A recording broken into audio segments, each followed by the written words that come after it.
Olá, estamos iniciando pela TV Suprem, braço de comunicação da União Planetária, mais uma entrevista do Movimento 2022-2030, o Brasil e o Mundo que Queremos. Uma parceria entre a Universidade de Brasília, através do Núcleo de Estudos do Futuro, do Centro de Estudos Avançados Multidisciplinares, com a União Planetária. Hoje teremos o privilégio de conversar com a doutoranda Flávia Calé da Silva, presidente da Associação Nacional de Pós-Graduandos. Vamos revisitar a infância e juventude de nossa convidada, sua formação na educação básica e superior e sua atuação como presidente da Associação Nacional de Pós-Graduandos.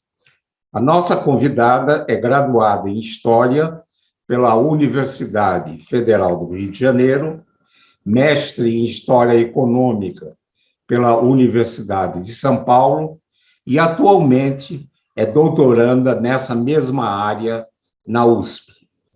Atualmente preside a ANPG, Associação Nacional de Pós-Graduandos, que em mais de 30 anos de existência sempre defendeu a ciência e a pós-graduação no Brasil, elaborando campanhas com o objetivo de auxiliar o pós-graduando e defender os seus direitos.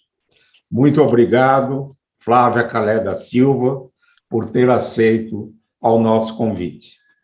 Na minha primeira indagação, pediria para revisitar a sua infância e juventude e sua formação básica e universitária. Por favor. Primeiramente, eu que agradeço muito, professor, uma honra para mim estar aqui sendo entrevistada pelo senhor. Então, agradecer muito o convite para esse bate-papo, né?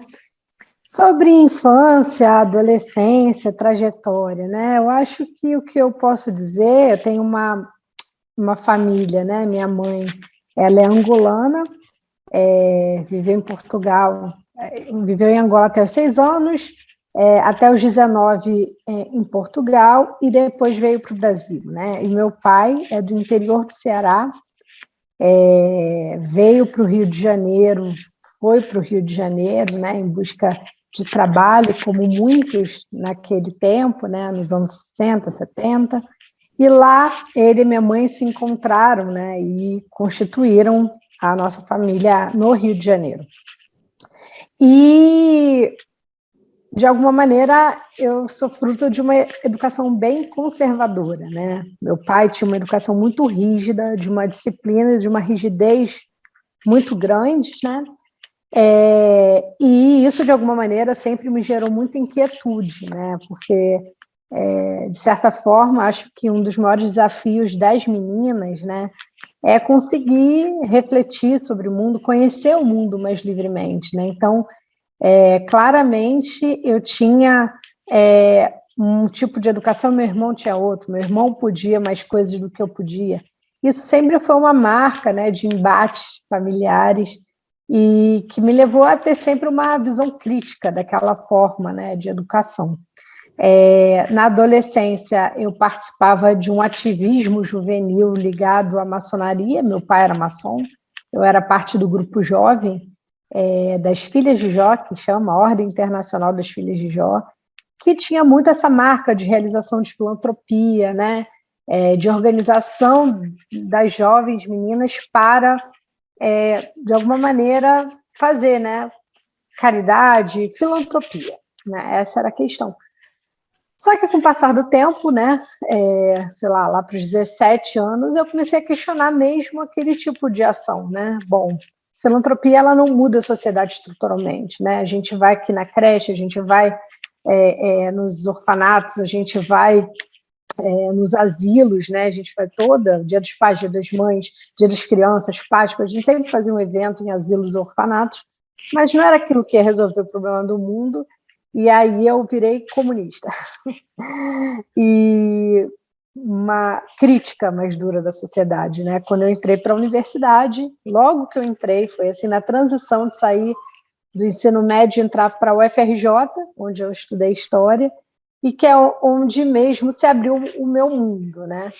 O mundo, a história, né? Como um grande passaporte para conhecimento da sociedade, para essa visão crítica, mas também a militância na universidade, defesa da universidade pública, né? A gente estava ali no final, ainda, né? Pegando uma universidade muito sucateada do período do Fernando Henrique Cardoso, e um embate muito importante que foi a expansão da universidade, né?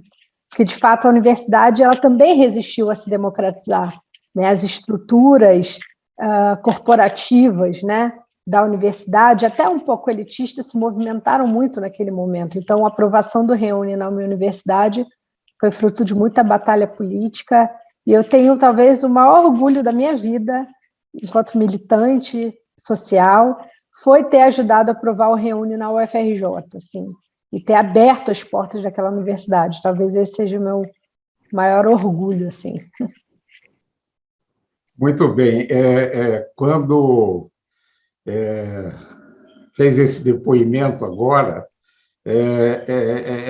eu vejo que é muito importante essa experiência familiar, os primeiros anos de vida, depois a adolescência, no sentido de como é que surgem as lideranças. E você, Flávia, é uma líder no campo dos estudantes, ao nível de pós-graduação, e isso é muito importante, essa rebeldia, né? Você disse que teve uma educação conservadora, né? E tornou-se crítica, e isso é que é importante, isso é que nós precisamos espalhar por toda a sociedade brasileira. Flávia, em 2020, foi a autora de um capítulo de um livro intitulado Moças, Creiamos, Não Tarda a Aurora da Redenção. Poderia ressaltar os pontos importantes dessa obra? Primeiro o título dele, né? O título dele é um verso de um poema do Castro Alves, O Século, que é um poema que ele trata justamente da escravidão, né? O século XIX, o século da escravidão, e que, ao final dele, nós teríamos a liberdade, né? Um poema é um poema pela liberdade. O Castro Alves era um poeta dos escravos, né? Um abolicionista. E foi esse poema que inspirou o nome dos meus filhos, a Aurora, que é a minha filha, e o Josué. Então ele fala, criamos moços, não tarda a aurora da redenção, e aí eu fiz uma adaptação, criamos moças, porque o livro trata justamente da questão das mulheres cientistas, né, da condição das mulheres cientistas. Então ali é um pouco um relato da minha maternidade com a Aurora, né, durante o meu mestrado, né, durante esse desafio, né, que é o mestrado, a iniciação à carreira científica, né, a nossa primeira experiência de pesquisa.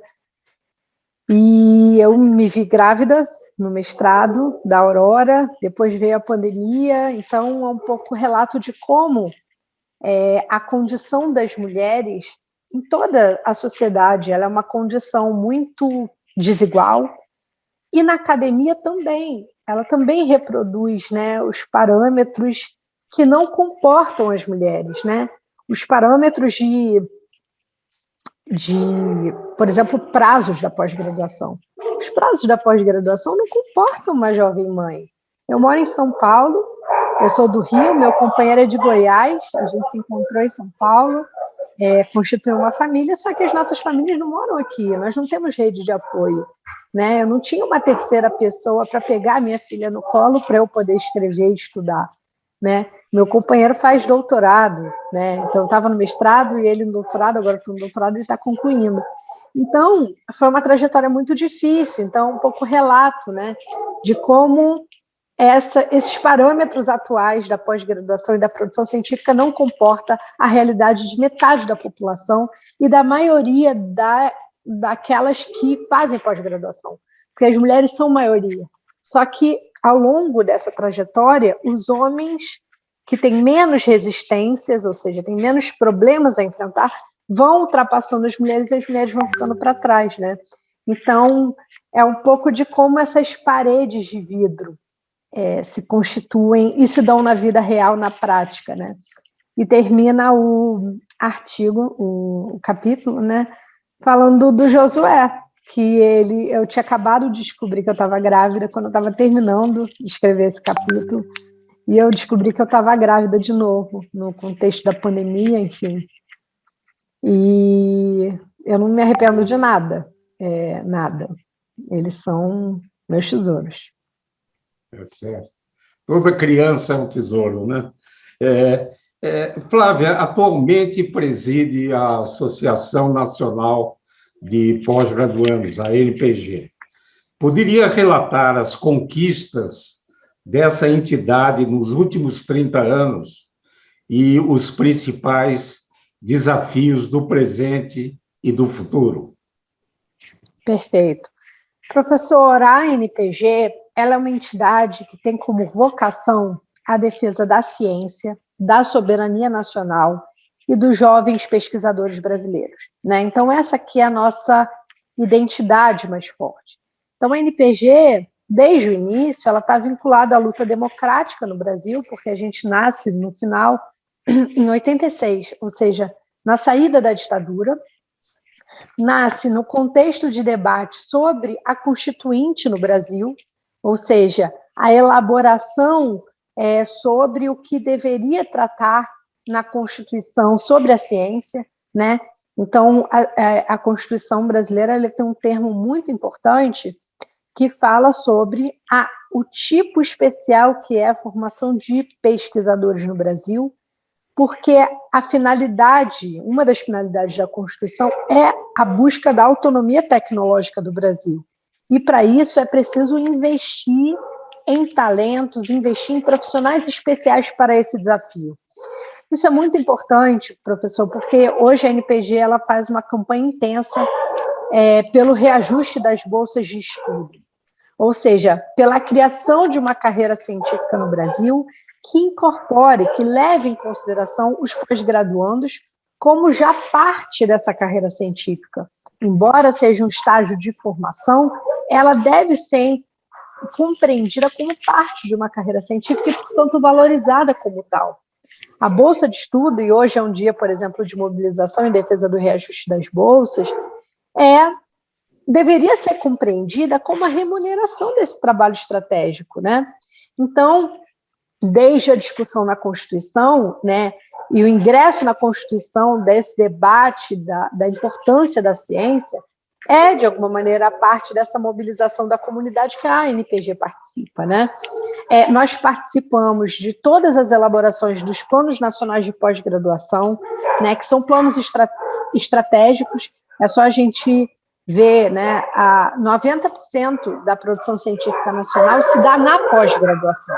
Portanto, a pós-graduação ela tem importância estratégica, embora não seja um tema de amplo debate na sociedade, mas a elaboração desses planos, que costumam ser de 10 anos, dizem sobre o desenvolvimento, o sentido do desenvolvimento da ciência no país, né?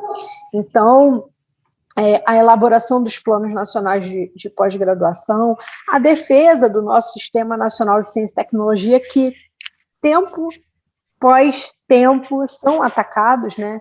Só a gente saber, nos anos 90, o Collor fechou a CAPES, né? Ali foi muito importante o papel da ANPG, dos pós-graduandos, na defesa da reabertura da agência, né, da CAPES. E acho que mais recentemente essa discussão sobre direitos, né? O debate sobre o direito dos pós-graduandos perpassa toda a nossa história, né? mas que a gente tem buscado valorizar ainda mais essa agenda. Então, se nós temos um caráter híbrido, se os pós-graduandos e pós-graduandos temos um caráter híbrido, ou seja, somos estudantes em formação, mas somos também já profissionais da pesquisa, já atuamos na pesquisa nacional, esse caráter híbrido, ele requer, então, direitos especiais. Precisa ter um regime especial de previdência. Né? Por quê? Porque nós ingressamos mais tarde. Como esse tempo de formação ele é longo, nós ingressamos mais tarde no mercado de trabalho. Né? Então, você perde experiência, né? Experiências. Perde no currículo, que acaba sendo, né, algo que ainda é valorizado, que é uma bobagem, né? Porque então, você tem menos tempo de contribuição previdenciária, você precisa ter um regime especial de contribuição previdenciária. A Bolsa precisa prever 13ª Bolsa, precisa prever férias, remuneradas, precisa prever uma valorização, um reajuste permanente das bolsas. Veja, em março, a gente completa 9 anos sem reajuste das bolsas de estudo. 9 anos é quase uma década. A bolsa de estudo, ela perdeu 67% do seu valor de compra, né? Hoje, uma bolsa de doutorado compra 3 cestas básicas. A bolsa de mestrado compra 2 cestas básicas. Quem consegue ter dedicação exclusiva a um trabalho com esse valor? Principalmente um trabalho estratégico, como é a pesquisa, a busca da autonomia tecnológica do Brasil. A gente viu na pandemia, né, a produção de vacina, a produção de insumos, né, para conseguir produzir materiais, não só para vacina, mas para a gente enfrentar a guerra da Covid-19 de maneira geral. Quer dizer, essas limitações que se apresentaram fortemente agora na Covid são limitações, por exemplo, da indústria automobilística. Várias empresas gigantes do setor automobilístico encerraram suas atividades no Brasil porque não tem acesso a insumos, não tem microchip, não tem semicondutores disponíveis no Brasil a um preço barato. A Ceitec, que é uma estatal que foi criada nos anos 2000 para o Brasil virar produtor, de ter conhecimento sobre a produção de semicondutores, foi fechada numa canetada pelo Paulo Guedes. Então, assim, essa defesa do Sistema Nacional de Ciência e Tecnologia, essa defesa da necessidade de formação de jovens pesquisadores, e no caso do reajuste de bolsa, é uma defesa nossa permanente, né? A cada tempo tem seus desafios. Hoje, eu acredito que nós vemos o pior momento, né? O pior momento da ciência, com mais sucateamento, com falta de investimento e o agravante, né? Que é essa ideologia do negacionismo, né? Negacionismo científico que, de certa maneira, tem contaminado a sociedade, né? Que coloca em dúvida a ciência, que coloca em dúvida o método científico, né, da análise das evidências. Isso aqui, em perspectiva, eu acho que é uma coisa muito nociva, né? O próprio movimento anti-vacina e a gente ter ali resiliente quase 30% da população que não se vacina, né?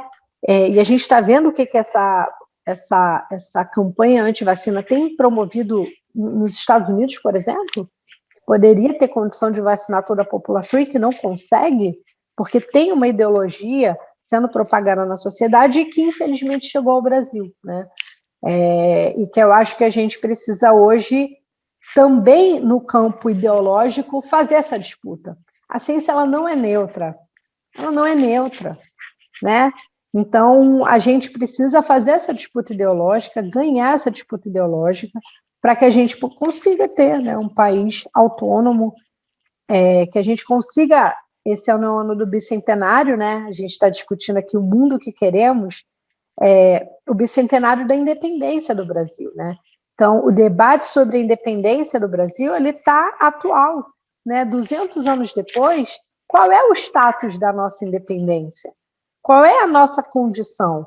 E na economia do conhecimento do século XXI, a dependência tecnológica é uma nova forma de colonização, é uma nova condição colonial, só que no século XXI. Então, o Brasil está num limiar, tá? Que a gente está numa encruzilhada. Nós podemos vislumbrar e devemos construir estrategicamente a nossa autonomia tecnológica. Isso significa retomar investimento público, fortalecer nossas estatais, fortalecer as universidades públicas, a pesquisa, a pós-graduação, a universidade pública, mas investir muito na formação de profissionais, criar uma carreira científica no Brasil muito valorizada, muito prestigiada, né? Ou nós podemos virar consumidores de tecnologia no mundo e se manter nessa condição de exportadores de matéria-prima, exportadores de commodities, de grãos, né? Na prática, a nossa economia está praticamente dolarizada, né? Praticamente dolarizada. O preço da cesta básica é um absurdo quando o Brasil é um grande produtor de alimentos. Então, eu acho que isso tudo tem a ver com ciência, isso tudo tem a ver com o que nós devemos fazer para reconstruir o Brasil, né? E os desafios são muitos, vai ser muito trabalho. É verdade. Olha, eu assino embaixo toda a sua argumentação e a importância dessa classe de pós-graduandos, né? Porque eles serão os futuros cientistas do Brasil, né? Que vão lutar para que a gente seja realmente um país independente e soberano, que nós podemos dizer que ainda falta muito para isso, né? E com respeito à pós-graduação, Flávio, eu acho que nós podemos, olhando assim um pouquinho para o futuro, mudar o rumo da oferta da pós-graduação, porque a pós-graduação ela é criada pelos cursos novos que vão se inserindo no sistema, né? E os estudantes que passam principalmente pela iniciação científica seguem para a formação completa da carreira do acadêmico, do pesquisador. E seria importante a gente ter como bússola a demanda da pós-graduação. Quer dizer, precisamos construir um projeto para o Brasil e aí a pós-graduação vai suprir os recursos humanos, né, para que realmente a gente possa ter um país democrático, um país livre e que as próximas gerações, como da Aurora e do Josué, né, tenham um país harmônico, feliz e um mundo melhor. Estamos chegando ao final da nossa entrevista, Flávia, e tendo em vista que o movimento 2022, 2030, o Brasil e o mundo que queremos, pretende envolver os jovens na construção de caminhos para termos um país melhor e mais justo, poderia enviar uma mensagem aos jovens que nos assistem? Claro, com certeza. Eu acho, primeiro, a gente não pode perder a esperança no Brasil, né? A gente tem um processo crítico, em especial com a pandemia, né? De jovens, ampliação dos jovens que nem estuda e nem trabalha. Há muitos jovens que saíram da escola e que não vão regressar. A gente precisa de uma grande força-tarefa para trazer de novo o jovem para a escola. Eu não sei como a gente vai fazer isso, mas a gente precisa fazer isso, né? A gente precisa retomar a autoestima desse jovem para ir para a universidade. O Enem teve mais 50% de evasão. As pessoas se inscreveram e não foram fazer a prova, ou seja, não acreditam que aquele pode ser o seu espaço novamente, né? Então, a gente precisa voltar a fazer a juventude acreditar que ela pode estar na universidade pública, que ela pode se qualificar e que ela pode contribuir para o desenvolvimento brasileiro. Mas, principalmente, esse é um ano eleitoral. A gente precisa ajudar a construir um programa de reconstrução do Brasil. a reconstrução do Brasil, ela precisa levar em consideração, primeiro, a reindustrialização. A gente precisa retomar a participação da indústria no PIB brasileiro, porque sem indústria não tem desenvolvimento. A gente precisa reestruturar as nossas escolas e universidades. As universidades estão voltando agora com baixíssimo investimento, praticamente zerou a capacidade de investimento das universidades. Então, a gente precisa lutar por mais investimento na universidade e na ciência. A gente precisa ter a questão ambiental no centro do nosso debate sobre desenvolvimento econômico e social. Por quê?